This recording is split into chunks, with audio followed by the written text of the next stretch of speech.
Bonjour à tous et à tous, bienvenue dans Pop News, et aujourd'hui ce n'est pas l'épisode 33, mais un épisode un petit peu spécial, n'est-ce pas, comme dirait l'autre, puisque c'est notre bilan 2023 de l'année pop culturelle. Je suis avec Adrien pour faire ce bilan, comment vas-tu? Bah ça va très bien, je suis là pour faire le bilan, calmement, on est bien, on est posé, on a beaucoup de choses à vous dire, parce il s'est passé quand même vachement de trucs en 2023. Oula oui, peut-être un petit peu trop.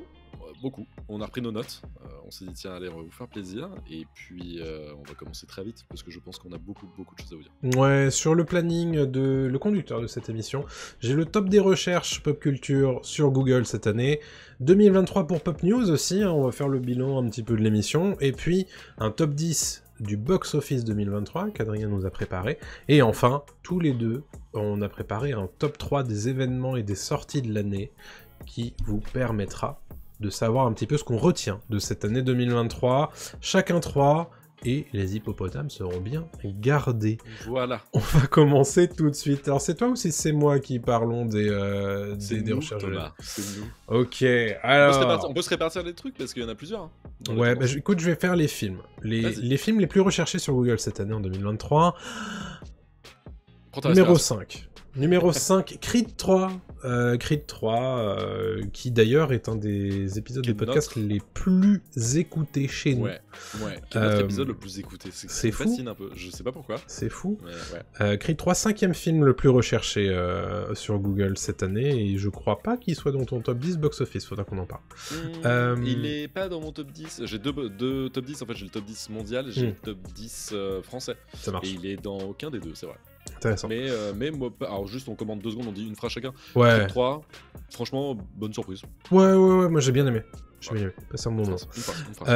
4e film le plus recherché sur Google cette année, c'est Astérix et Obélix, l'Empire du Milieu. Alors là, pour le coup, pas bonne surprise du tout, j'ai vraiment passé un très mauvais moment. Écoutez notre pop tier sur la question. Il fait aussi partie des épisodes les plus écoutés. Parce que les gens nous ont beaucoup écouté défoncer ce film, avec grand plaisir, visiblement. Et moi, je réécoute, tiens, par nostalgie. Ouais, grave, j'avoue. Bon, on n'a pas aimé. Une énorme merde, voilà, une phrase. Ouais. Voilà. 3e film le plus recherché cette année, c'est Avatar 2, qui n'est pas sorti en 2023, mais en 2022, et qui pourtant, sur la longue traîne, comme on dit en SEO, a continué son petit bonhomme de chemin tout au long du début de l'année 2023. Avatar 2, plutôt sympa. Long et chiant. Plutôt sympa, mais long. C'est vrai. 2e film le plus recherché sur Google cette année, c'est Barbie. Et oui, qui n'est pas numéro 1. C'est étonnant, ça. Voilà, c'est vraiment étonnant. Barbie, très agréablement surpris par ce film. Je m'attendais pas à kiffer autant. Ouais, Barbie, bonne surprise. Bonne surprise. Ouais, réécoutez Pop Tier, on en parle un peu plus en détail, mais oui, bonne surprise. Bonne surprise. Largement. Et premier, vous vous en doutez, c'est Oppenheimer. Ouais. Oppenheimer, long et pas trop chiant. Long, intéressant. Non, long, intéressant et à revoir, parce que quand même... Très cool. Très cool. Ouais. Écoutez notre pop tier à ce sujet, parce que vraiment, on en dit beaucoup de bien. Ouais, clairement. Avec Sylvain, qu'on embrasse d'ailleurs. Ouais, il fait des bisous. On lui fait des bisous. Est-ce que tu nous ferais pas le top jeu vidéo ? Bah, évidemment, je fais le top jeu vidéo. Alors, je commence par le top, le numéro 5. En numéro 5, on a Assassin's Creed Mirage, qui est sorti il n'y a pas si longtemps que ça, en fait. Oui, en octobre. Il y a 2 mois, donc 2-3 mois. Mirage, qui est un Assassin's Creed qui revient un peu aux bases, qui est un Assassin's Creed plus réduit, en fait, qui est moins open world que les plus récents. Donc, j'y ai pas joué, donc je peux pas en parler, mais de ce que j'ai vu, ça avait l'air sympathique. Ouais. Voilà. Et puis, il est moins cher aussi que les autres. Oui, bien sûr. Tout à fait. En 4, on a Diablo 4. En 4. Diablo 4, auquel je n'ai pas joué. Voilà, j'ai joué au 3, je l'ai poncé, surponcé. Mais le 4, j'y ai pas joué pour plusieurs raisons. La première, c'est que à la sortie, les gens disaient que c'était pas très top au niveau de l'ergonomie, de plein de choses. Voilà, les gens n'étaient pas très fans du système monétaire, même je crois aussi. Donc ça m'a pas poussé à y aller. Mais d'ici 1 an ou 2, peut-être que j'irai. Parce que j'aime bien les Diablo. Le Diablo 3, c'était pareil, ça gueulait énormément au début. Et puis 2 ans, 3 ans plus tard, en fait, ils ont sorti une version console qui était incroyable, je trouve, au niveau gameplay. Je me dis pourquoi pas Diablo 4, d'ici 2 ans, ce sera la même chose. Donc c'est possible. C'est possible. Tu as joué, toi? Non, pas du tout. C'est pas du tout mon genre de jeu à l'heure actuelle. J'ai joué à aucun Diablo, donc j'ai pas fait le 4. Ok. En 3, on a Starfield. Mhm. Starfield, voilà, par comment Obsidian, hein, c'est Bethesda. bien ça Bethesda, excuse-moi. Bethesda, Starfield. Alors, je le disais juste avant, en off, il m'est tombé des mains. C'est-à-dire qu'en fait, j'ai joué 2 heures et j'ai fait j'y arrive pas. J'y arrive pas parce que je pense que le jeu est pas mal, hein, mais en fait, j'ai jamais été un grand fan des Morrowind, des Elder Scrolls et tout. Fallout 3, évidemment, parce que c'est quand même un monument du jeu vidéo. Mais Fallout 4 et tout ça, j'ai eu un peu de mal. En fait, je suis pas fan, je crois, des jeux de Bethesda, plus que ça. Ouais, Donc, Starfield m'est un peu tombé des mains, quoi, même complètement. je comprends. J'ai pas réussi. Ouais. Pas joué non plus, ça m'intéresse Ok. pas trop, pour être honnête. Top 2, on y a joué tous les deux. Ah et ouais. ça, on en a même fait un peu petit. C'est Zelda Tears of the Kingdom, Mhm. sorti sur Nintendo Switch en avril-mai dernier, dans mes souvenirs. Juin C'était même, avant je crois. l'été. Juin, ouais, peut-être un petit peu avant quand même, non, je crois. me souviens plus. En tout cas, c'est sûr que c'était avant l'été. Jeu somme de Nintendo, vraiment, qui reprend tout ce qui avait fait le succès de Breath of the Wild et ils l'ont complètement amélioré. En tout cas, ils ont rajouté énormément de contenu, de gameplay, d'histoire, etc. C'est vraiment un jeu énorme. 12 mai, la date de sortie. 12 mai, ok, ouais. Un jeu énormissime. Trop grand pour moi. Ouais. Je le disais dans le pop tier, dans la critique, je disais que c'est un jeu génial, mais qui m'est tombé des mains. Mm. Lui, il m'est pas tombé des mains après 2 heures, il m'est tombé des mains après 50 heures de jeu, ce qui est quand même déjà juste incroyable, hein. Ça veut dire que le jeu est très bon. Mais j'ai toujours pas fini, par exemple, et je n'y arrive pas parce que pour moi, il y a trop de construction, il y a trop de conneries à faire à droite à gauche, et je perds de l'aventure en fait. Je comprends. trouve que ça hyper en magie, voilà. Je comprends. Je me souviens qu'on n'était pas tout à fait d'accord dans notre perception du jeu. Moi, j'avais beaucoup aimé justement parce qu'il me proposait de jouer avec le décor et avec des constructions, et c'est des choses que j'aime beaucoup faire. Mais pareil, j'ai toujours pas terminé le jeu après moi une bonne 50aine d'heures de jeu parce que j'ai fini par le laisser tomber en fait. Mais très cool. Très cool. Ah mais très cool et génial. Mais là, précisons aussi Nintendo s'arrête sur le côté Breath of the Wild et Tears of the Kingdom. Ce sera vraiment la fin de cet univers dépeint sur les deux jeux. Dans les deux jeux, ils partiront sur un nouveau Zelda, voilà, qui a pas la même direction artistique. Ça marche. Donc, voilà. Et roulement de tambour numéro 1, on a le droit à Hogwarts Legacy, Harry Potter, voilà. Harry Potter qui a le droit à sa grosse adaptation cette année ou fin d'année dernière, je sais plus quand est-ce qu'il est sorti, en début d'année, le 10 février 2023. 10 février, c'est ça, ouais, 10 février, et c'est vraiment le jeu open world que les fans de Harry Potter attendaient depuis très longtemps, hein. C'était vraiment annoncé depuis un bout de temps, et apparemment ça n'a pas déçu, en tout cas les ventes sont au rendez-vous. Le jeu est très joli, de ce que j'ai vu, j'y ai touché très vite fait, hein. Je l'ai pas eu chez moi, en fait j'ai pu y jouer ailleurs, mais j'ai pas eu le temps d'en profiter vraiment. Un de ces 4 j'y jouerai, je pense. Mais de ce que j'ai compris, le jeu respecte vraiment l'univers, ça a l'air très cool, très fidèle, mais très redondant aussi, de ce que j'ai compris. Un peu rébarbatif, quoi. Ok, ça marche. Ouais, pas touché non plus. Je me suis un peu désintéressé du projet, surtout au moment où je me suis rendu compte de ce qu'on allait faire tout au long du jeu. Je trouvais ça très répétitif en fait, ça a fini par me gonfler. Ouais, donc voilà pour le top 5 des jeux vidéo. Très bien, et puis rapidement on va faire le top 5 télévision-série. Ouais. Avec en 5 Alice in Borderland, dont la saison 2 est sortie en début d'année. Début d'année, ouais. Mars, je pense. Un truc comme ça. Écoute, sympa, hein, japonais. Saison 2, peut-être un petit peu en deçà de la saison 1 quand même. Ouais, une saison 3 en préparation. Exactement. Ouais. Alors, je ne sais pas ce que fait Scream 6 dans ce top des recherches, mais écoutez, il est top 4. Ensuite, on a One Piece, bien entendu. One Piece qui cumule évidemment les recherches sur le manga, sur l'animé, mais aussi sur la série de Netflix. C'est tout à fait logique de le retrouver en top 3 à ce stade-là. En top 2, très surpris, Ginny et Georgia. Je connais pas du tout. Je connais pas du tout. Je sais pas d'où ça sort. Je sais que Netflix balance ces trucs de temps en temps, mais je sais pas du voilà, tout. Je jamais regardé, je sais pas de quoi ça s'agit. Et enfin, top 1, et là je pense que tout le monde, si on vous posait la question, vous nous diriez c'est celui-là qui est numéro 1, et c'est évidemment The Last of Us, qui est sorti en janvier dernier. En 2023, c'était déjà en janvier, qui a fait son petit beurre, quand même, hein, son petit écho dans les médias et sur les réseaux sociaux, et qui a été plutôt très bien accueilli, hein, cette adaptation du jeu vidéo de Last of Us sur HBO, et qui reviendra en 2025 pour une saison 2. On a très hâte. Ouais, on a très hâte. Et on va clôturer ce petit moment-là sur l'année 2023 en recherche Google côté pop culture, parce que on y a déjà passé un petit moment. Et puis, il faut faire le point 2023 pour l'émission Pop News, puisque 2023 n'a pas commencé avec Pop News en réalité. Et non, on était sur Pop Tier à l'époque. Pour le petit rappel, on a lancé le podcast, donc l'émission. Appelons ça l'émission, on va appeler ça l'émission maintenant. À la base, donc voilà, à la base c'était un podcast qui s'appelait Pop Tier, qu'on a lancé en septembre 2022. Et puis on faisait que des critiques chaque semaine. Et toutes les 2 semaines. Toutes les 2 semaines, ouais, voilà. À l'époque, on s'était pas lancé à fond. Maintenant, c'est vrai qu'on fait ça toutes les semaines. Et toutes les 2 semaines, on faisait des critiques. Et puis, à un moment, on s'est dit, tiens, est-ce qu'on ferait pas des news? C'est toi qui as eu l'idée. Tu avais lancé un pilote de ton côté. Tu t'étais dit, c'est cool, c'est bien à faire. Moi, j'ai trouvé l'idée super, mais ça demande du temps, ça demande de l'investissement. Est-ce qu'on peut le faire? Déjà, techniquement, est-ce qu'on va on n'était pas sûr. T'es pas sûr du tout, on s'est posé la question de savoir si c'était bien, donc on a fait des tests, on a fait un peu nos propres pilotes aussi, je trouve, avec Pop News, d'où le 32, ça fait pas 32 semaines qu'on le fait, mais c'est le 32 parce que on en a fait, si ça fait 32 semaines qu'on le fait, pardon, mais on en a fait bien plus tôt en fait que depuis les lives Twitch en fait. Bien sûr. On n'a pas commencé les Pop News avec les lives Exactement, Twitch. Voilà, pour la petite précision, c'est pas très clair. Le premier Pop News, en fait, il apparaît, je crois que c'est en janvier 2023. Ouais, début un truc dans ce genre-là, et en fait, ce qui nous a permis de faire une émission par semaine. On avait Pop Tier une semaine, Pop News la semaine suivante.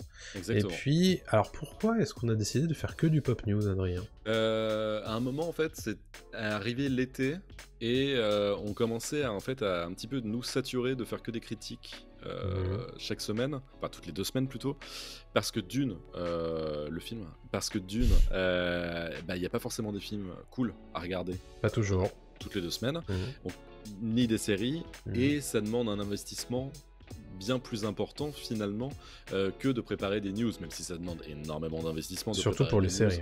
Et surtout pour les séries, en fait. Là, on a parlé par exemple de The Last of Us ou Alice in Borderland, et faut se manger 6-8 épisodes de chaque série pour en parler, donc c'est quand même très très long.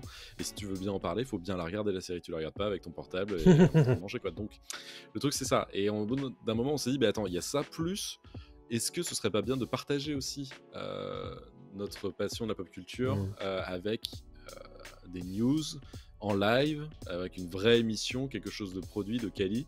On s'est dit, Twitch c'est parfait pour faire ça, est-ce qu'on ferait pas ça? On a commencé sur YouTube, je m'en souviens, à faire des lives sur YouTube, et puis on s'est dit, en fait on peut lancer notre émission sur Twitch, quoi. C'est ça. Ça s'est fait un peu comme ça, ouais. Ouais, tout ça c'est arrivé en fait à la rentrée 2023. Il y avait pensé avant l'été, je sais qu'on a fait un brainstorm avant l'été. Ouais, on s'était vus tous les deux, on avait beaucoup réfléchi à tout ça, et on s'était dit, ok, qu'est-ce qui va pas avec l'émission, qu'est-ce qui nous va pas à nous, comment on fait pour avancer, comment on fait pour garder l'émission, et comment on fait pour garder le rythme d'un épisode par semaine. Et on s'est dit, Pop News, il y a du potentiel. Et aussi, ça fait partie de notre ère d'expertise, dans le sens où nous, tous les deux, on vient du journalisme, on est connaisseurs, on fait tout ça, quoi. C'est quelque chose qu'on sait faire, et souvent, en fait, on s'était rendu compte qu'il y avait plus d'interaction et plus de retour de la part des téléspectateurs sur YouTube par exemple, qui nous disaient c'est super intéressant, je connaissais pas cette news, je l'avais pas vu passer, et on s'est dit en fait Pop News, non seulement ça nous fait kiffer de le faire et de la préparer, même si c'est vraiment beaucoup de travail de le faire chaque semaine, mais en plus il y a un intérêt pour le public, dans le sens où en fait, on est un petit peu votre stop chaque semaine, où vous allez picorer toutes les infos pop culturelles qui sont, on va dire, intéressantes. Et en plus, on vous aura déjà fait le tri de tous les trucs qui sont moins intéressants. Ouais. Et ça, on s'est dit qu'il y avait quelque chose à faire là-dessus, quoi. Non, on tenait quelque chose, ouais. Alors évidemment, il y en a d'autres qui le font, on n'est pas les premiers à le faire. Bien sûr. Mais comme nous, ça nous passionne, on savait où on voulait aller. Encore une fois, on a construit l'émission, on l'a pas fait à l'arrache, comme c'était le cas avec la critique. On voulait pas un truc fait à la va-vite et mal fait. On s'est dit, alors, il y aura une émission avec des brèves, il y aura une émission avec un gros sujet à chaque fois, compliqué à trouver parfois, certes. C'est le plus dur. Un gros sujet. C'est le plus dur, évidemment, parce qu'en fait, si l'actu ne nous aide pas, on ne pourra pas le faire. Et on a développé ça ensuite avec une partie box-office, puis ensuite avec une partie reco par reco, et puis les sorties de la semaine, et puis etc. Bon, là, je pense qu'on a une émission qui tient bien la route. Ouais, grave. Mais... Et puis après, on s'est dit, tiens, est-ce qu'on n'aurait pas des invités parce qu'une émission, ça mérite aussi des invités, ça mérite d'échanger encore plus. Puis vous faire découvrir des invités. Enfin, ça nous fait extrêmement plaisir de recevoir du monde pour justement avoir un point de vue différent. L'année 2023, c'est aussi une année où on s'est dit, je parle comme si on était là depuis 10 ans, mais c'est pas du tout ça, mais c'est une année où on s'est dit, c'est dommage par exemple de parler que tous les deux. Et donc, on a le problème, en fait, je pense que notre problème aussi, c'est qu'on parle des mêmes choses tous les deux et qu'on a souvent le même avis. Oui. Et donc c'est compliqué, on le sait, sur les plateformes, sur les podcasts, etc., d'écouter des gens qui sont d'accord ensemble. Malheureusement, l'être humain est fait aime le débat, aime le clash, aime le conflit. Aime le conflit. Nous, on en a très peu, heureusement, hein, je t'adore Thomas, donc c'est pour ça qu'on fait cette émission ensemble. Mais on s'est dit qu'avec des invités, ça pourrait changer un petit peu. Et puis de faire de la news, ça n'invite pas au conflit en fait, et donc les gens vont pas venir pour ça. Ils vont pas venir pour qu'on défonce un film ou qu'on on va parler de choses et c'est tout quoi. Donc ils viendront pour ça. Je veux dire, on va pas regarder les infos pour qu'il y ait des gens qui se mettent sur la gueule. Donc Voilà. Et il y a un truc qu'on avait identifié assez tôt aussi sur l'émission Pop Tier précédemment, c'est qu'en fait souvent on nous disait j'ai pas écouté le podcast parce que j'ai pas vu le film. J'ai pas écouté le podcast parce que j'ai pas vu la série. Et on avait beau dire, mais il n'y a pas de spoiler dans Pop Tier, et on le répétait sans arrêt. Les gens n'écoutaient pas parce que j'ai pas vu ça. Et parce que je compte pas le voir aussi, parce qu'il y a aussi ça. Il y a, je l'ai pas écouté parce que je l'ai pas encore vu, mais il y a aussi, j'ai pas écouté parce que je vais pas le voir en fait. Et donc, et ça c'était le genre de truc, ça avait tendance à m'énerver. Et je me disais, mais en fait, du coup, déjà c'est une niche la pop culture. Mais si en plus dans la niche, on peut pas parler à tout le monde dans cette niche, on fait comment en fait pour développer l'audience du podcast? Et donc ça, c'était une des problématiques qui nous a un peu poussé à repenser le format. Et oui, c'était terrible parce que tu sors un bel épisode sur un film ou sur un truc comme ça, Avatar 2 ou n'importe quoi, et les gens disaient ouais, mais m'en parle pas, hein, je l'ai pas écouté du tout, hein, parce que là, c'est ça. Et en fait, tu sais même pas d'une s'il va l'écouter plus tard, parce qu'il aura oublié, parce qu'il c'est plus dans la trend, c'est plus dans le truc quoi. Ton épisode il est sorti depuis 3 semaines, un mois, bah t'oublies en fait que l'épisode exactement, existe. bien sûr. Et comme tu l'as dit, il y a plein de cas de figure qui font qu'en fait ça nous bloquait.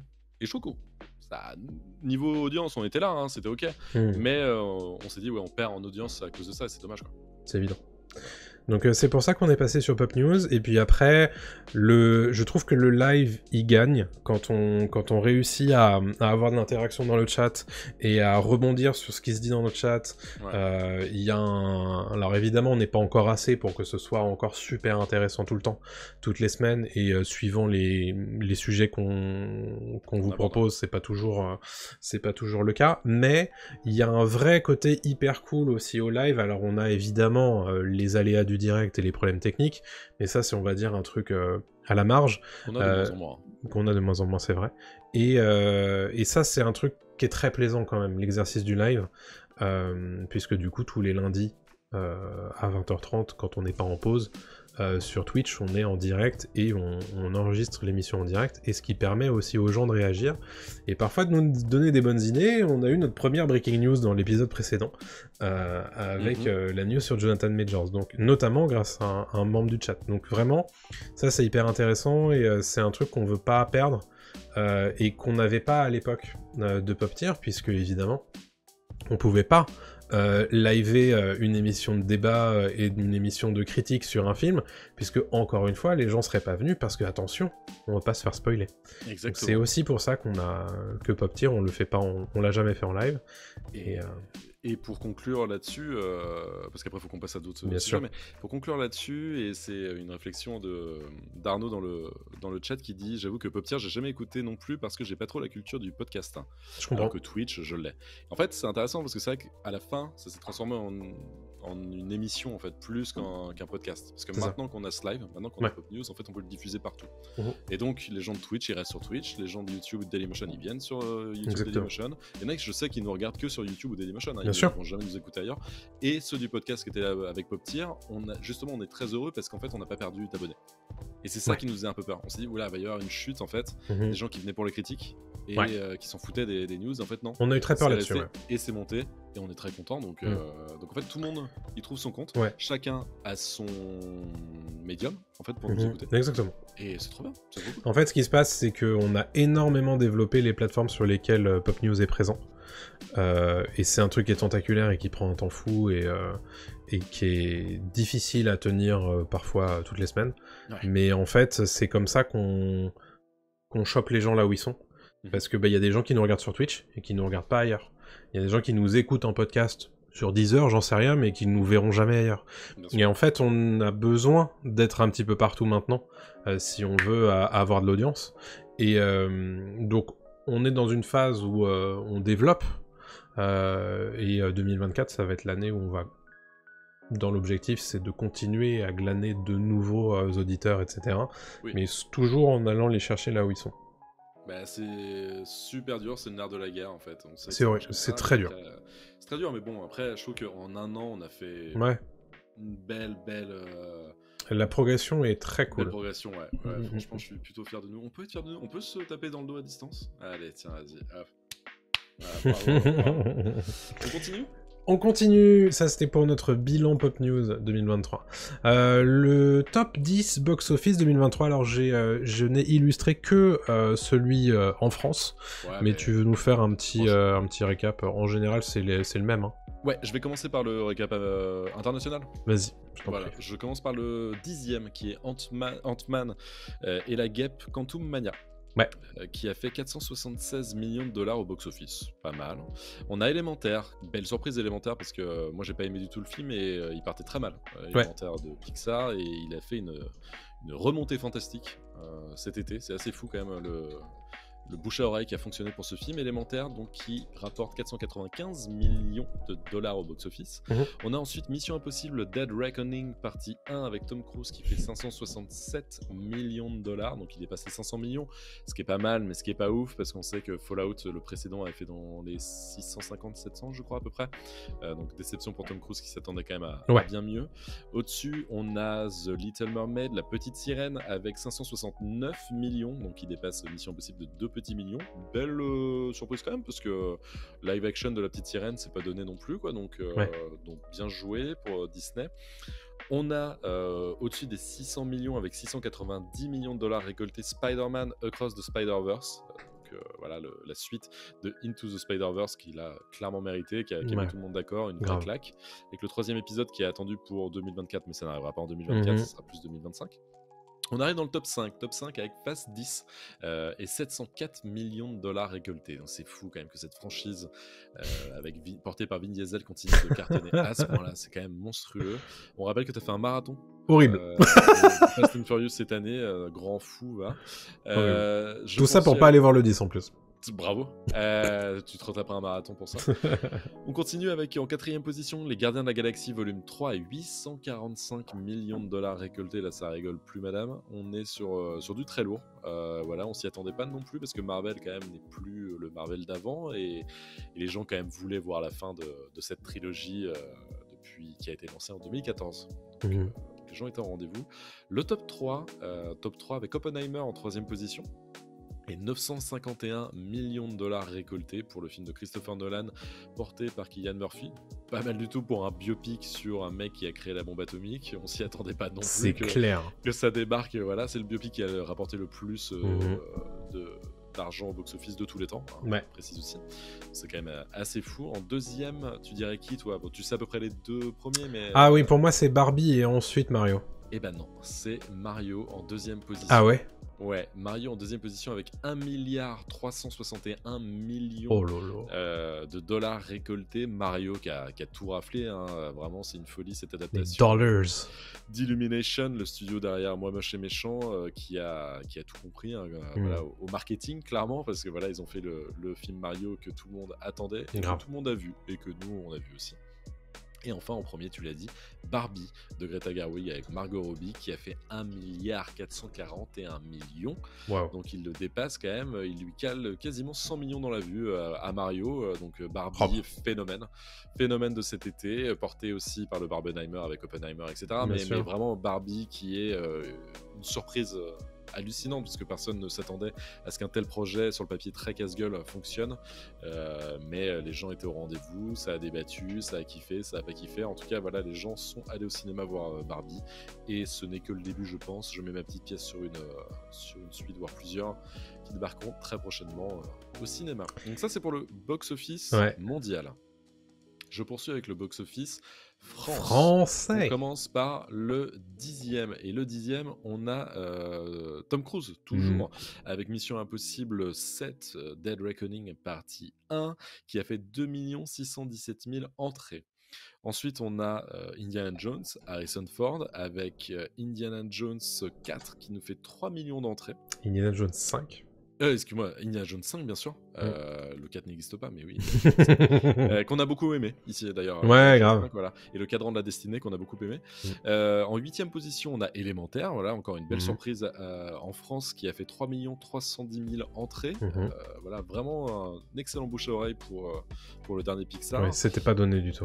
Pas du tout parce que le film est pas bon. Ensuite on a les trois mousquetaires d'Artagnan qui fait 3 424 000 entrées. Donc c'est le premier film français qui apparaît dans Stop. Ouais. On a en 6e position Les Gardiens de la Galaxie 3 avec 3 604 000 entrées. Donc pareil, ça a bien marché en France, le film de James Gunn, le film du MCU. On arrive dans le top 5 avec Alibi.com 2 de Philippe Lachaud qui nous fait 4 277 000 entrées. Ne jamais sous-estimer la bande à Fifi. La bande à Fifi, elle sera toujours là pour faire des entrées, c'est sûr et certain. C'est clair. En 4e position, on a Oppenheimer qui fait 4 446 000 entrées. Pareil, le film de Nolan, mais qui n'est pas dans le top 3. Voilà. Malheureusement, dans le top 3. On ouvre le top 3 avec Astérix et Obélix, l'Empire du Milieu, avec ses 4 622 000 entrées, mais combien de déçus parmi ces 4 622 000 Ah, quelques-uns. Je pense qu'il y en a beaucoup qui sont déçus quand même. On va préciser quand même que c'est un échec relatif, puisque c'est pas du tout ce qui était demandé. Ils attendaient au minimum 5 millions. Et bon, pas tout à fait. Ils se rattraperont avec les diffs internationales, il n'y a pas de souci. Bien sûr. Donc il sauve le film quand même. Guillaume Canet sauve son film. En 2e position, on a Barbie, qui est vraiment là, mais une bonne volée à Astérix avec 5 846 000 entrées en France. Donc c'est quand même assez énorme. C'est fort. Et en première position, là il rafle tout, c'est Super Mario Bros. Le film avec 7 359 000 entrées. Le film d'animation dont on parlait juste avant. C'est énorme. Qui a cartonné partout dans le monde et en France aussi. C'est beau. Voilà pour le point box-office 2023. On le fait maintenant, il bougera pas d'ici là. Bon oui, non, c'est pas la peine de... Peut-être un Milady, les 3 mousquetaires Milady qui pourraient rentrer dans le top 10, mais ça pas en 2 semaines. Pas en 2 semaines. Impossible. Compliqué.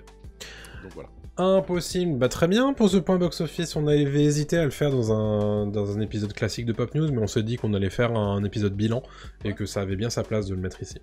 Alors du coup, sur la fin d'émission, ce qu'on vous propose, c'est de revenir chacun sur 3 événements ou sorties qui nous ont marqué cette année. Alors ça peut être un film, ça peut être une série, ça peut être un événement en tant que tel. Je vais commencer, parce que t'as beaucoup parlé sur le point box-office. Vas-y, je t'en prie, Le premier événement, moi, qui m'a marqué cette année, c'est les grèves, bien entendu, qui ont frappé pendant des mois Hollywood. La WGA en premier, la Writers Guild of America, on en a déjà suffisamment parlé dans Pop News tout au long des émissions, puis la SAG-AFTRA, la guilde qui s'occupe notamment des comédiens américains, et qui ont réussi à faire plier les studios sur un certain nombre de sujets. L'intelligence artificielle et son utilisation qui était totalement débridée dans ce que proposaient les studios, les residuals, les paiements des rediffusions sur le streaming, un certain nombre de choses comme ça, la couverture santé, donc pas mal de progrès en fait ont été obtenus grâce à ces grèves qui ont eu des durées exceptionnelles en fait, un record pour Hollywood. Qui s'est mis à l'arrêt pendant 3 mois de mai à septembre. Ce qui a mis en difficulté un certain nombre de projets dont on vous a beaucoup parlé en fin d'année. Et bon, la machine se relance, bien entendu, mais comme certaines autres grèves ont marqué à l'époque par des projets qui ont été un petit peu moins bien écrits, un petit peu moins bien réalisés, peut-être un petit peu moins bien joués, il est possible que les effets de ces grèves, on les ressente dans quelques années aussi, dans les productions. Donc à voir ce que ça va donner. En tout état de cause, c'est un gain pour les travailleurs, même si les studios ont réussi à verrouiller un certain nombre de choses, notamment sur la participation au succès global des plateformes de streaming.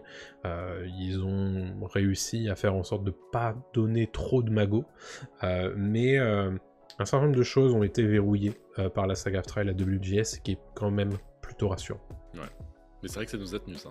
Ah, ça nous a tenu un moment, hein. Ouais, toute l'année, on en a parlé, quasiment chaque épisode de Pop News, on parlait de la grève, des conséquences de la grève, de ce qui se passait, des avancées, etc.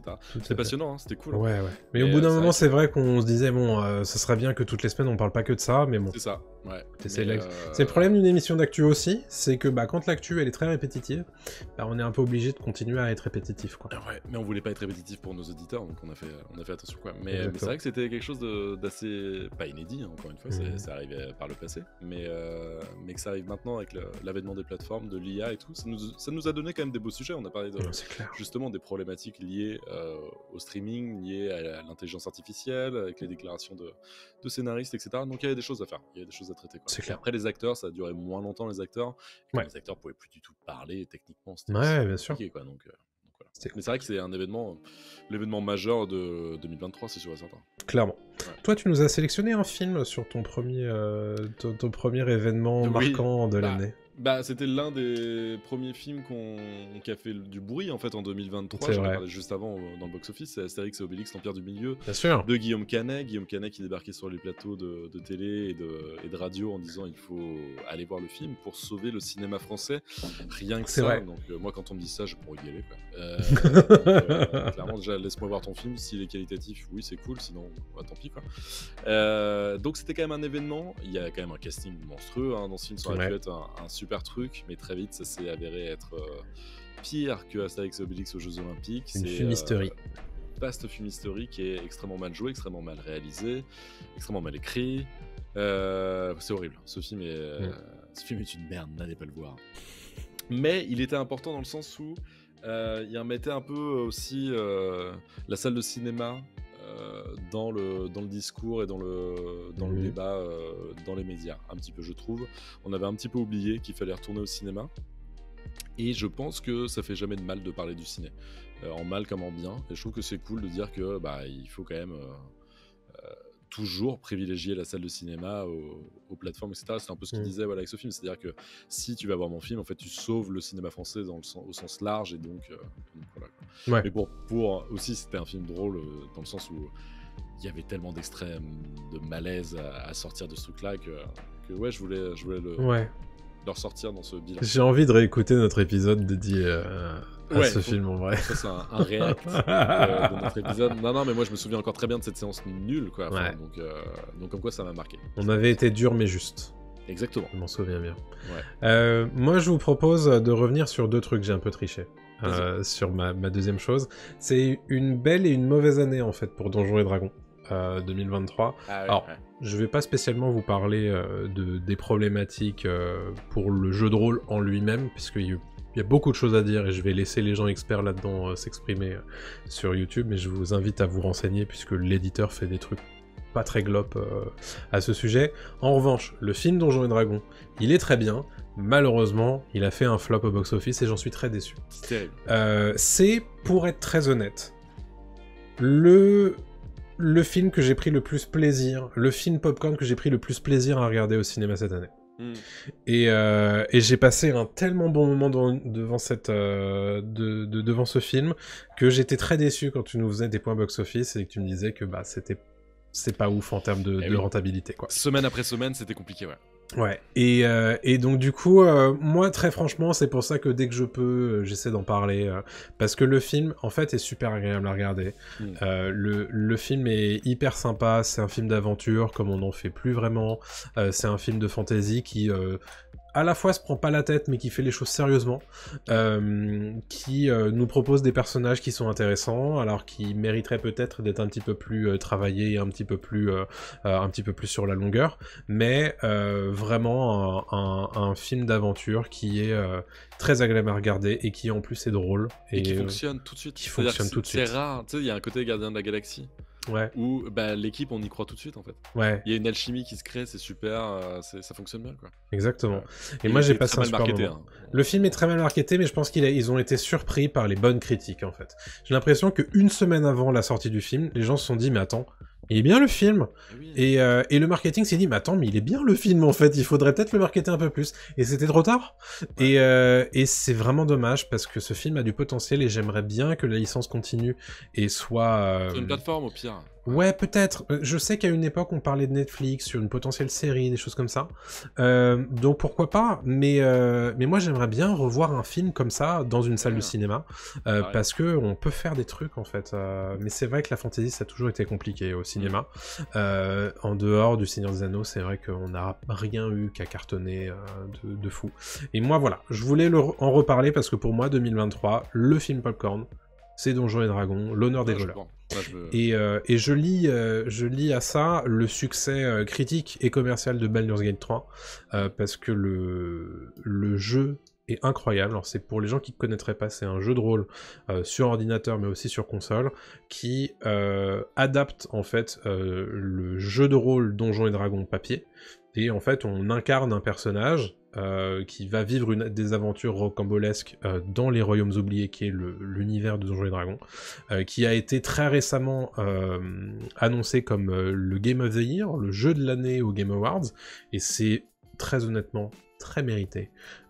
Et moi j'ai passé un moment incroyable dessus, j'y ai joué 30 heures, et là je relance une partie, et je suis trop content de pouvoir y rejouer, parce que il y a une minutie dans la façon de proposer le jeu, dans la façon de l'avoir construit, et dans les options de dialogue entre les différents personnages, et moi j'ai jamais ressenti à ce point l'impression de jouer à une partie de jeu de rôle dans un jeu vidéo.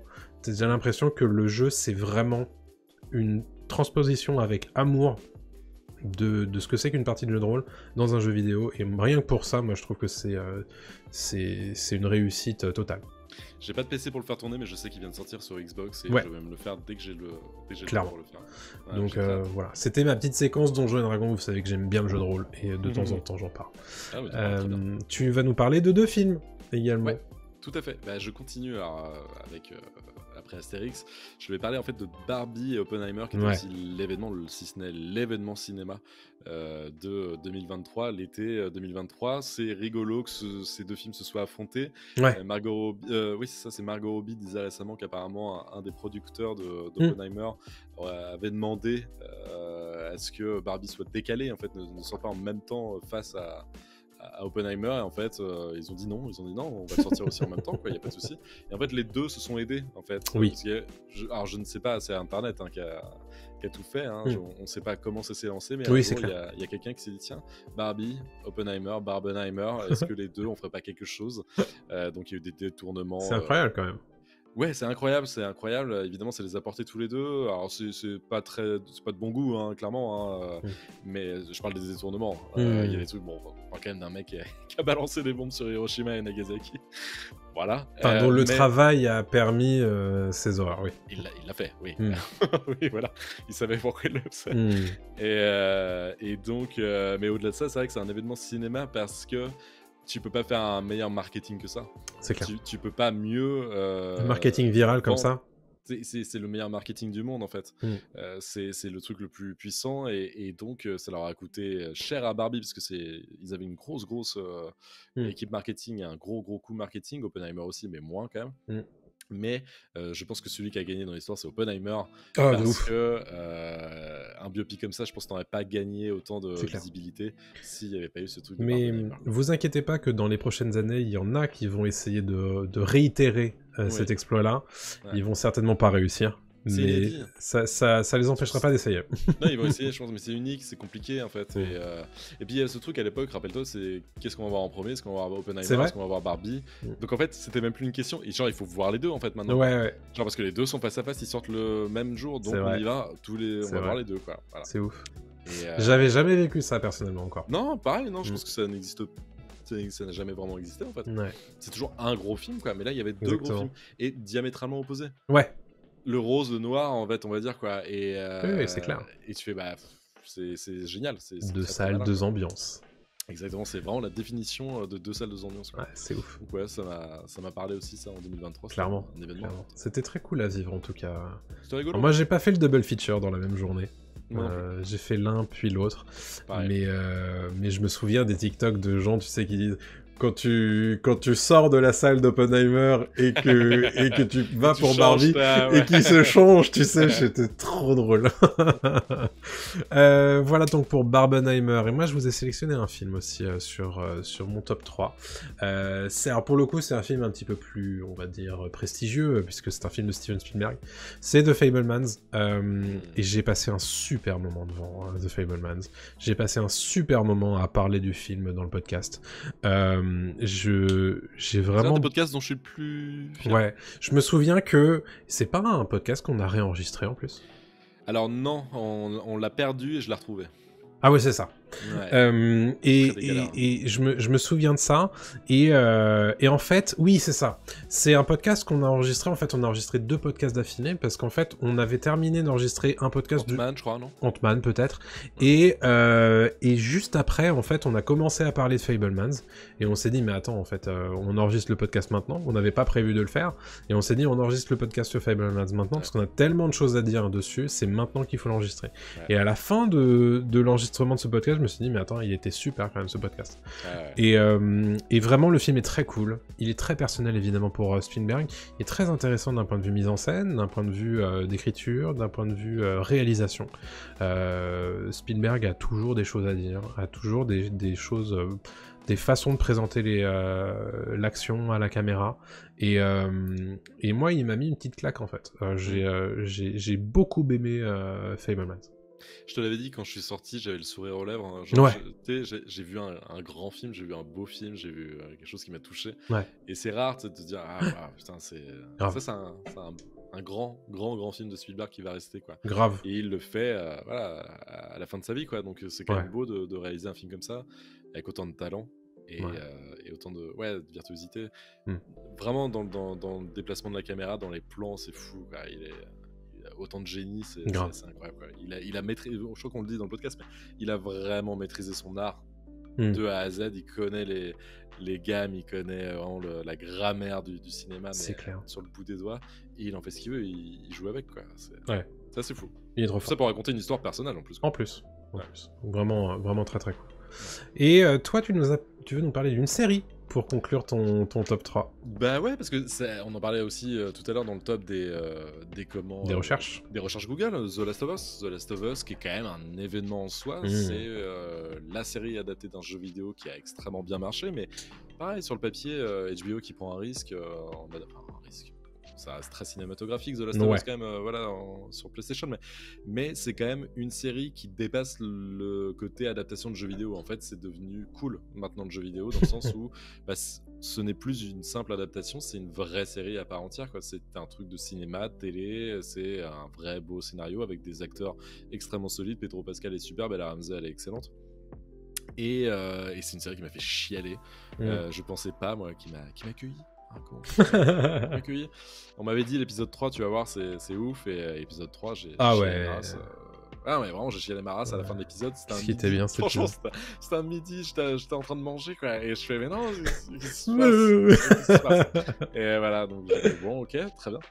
Et série alors, qui a des défauts. Hein, oui, oui. Je dis pas que la série est on l'a dit d'ailleurs dans le podcast qu'on lui avait dédié.